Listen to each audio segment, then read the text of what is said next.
We're going to write this in two different forms. Write these linear equations in two forms. So if you remember the two forms, you had point slope. Point slope form looks like this. Oops, I don't need that. Y minus y sub 1 equals m times x minus x sub 1. That's point slope.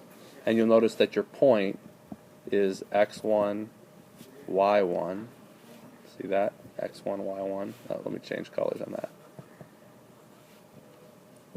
There's your point, x1, y1. And your slope is m. M is your slope. This is your point. That's why it's called point slope form. If you have a point and the slope, it's really easy. Just plug in those three things into your equation. So let's do that. Here's my slope. Here's my point. So let's start writing it. Y minus y sub 1, which is 5, equals m, which is 3/5 times x minus x sub 1, which is also 5. There's one form.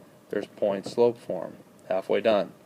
The other form that you remembered is called slope intercept form.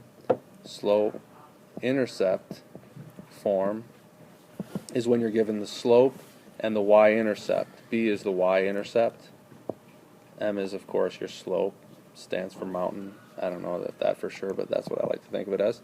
And y equals mx plus b. Y equals m. There's my m right there. M is my slope. And there's my b right there. B is my y-intercept. So how do I put this in that form? Well, just solve it for y. Get y by itself. So you can do this a couple ways. I'm going to distribute this this positive 3/5 in. So that's 3/5 x minus the 5's cancel and you just get 3.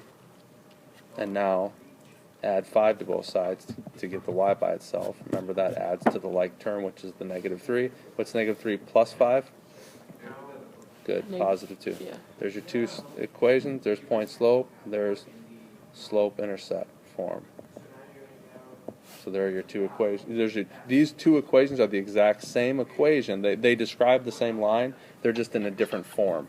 Kind of like 1/2 and 3/6 both describe the same fraction. They're just in different forms. One's reduced, one's not. Make sense? Good.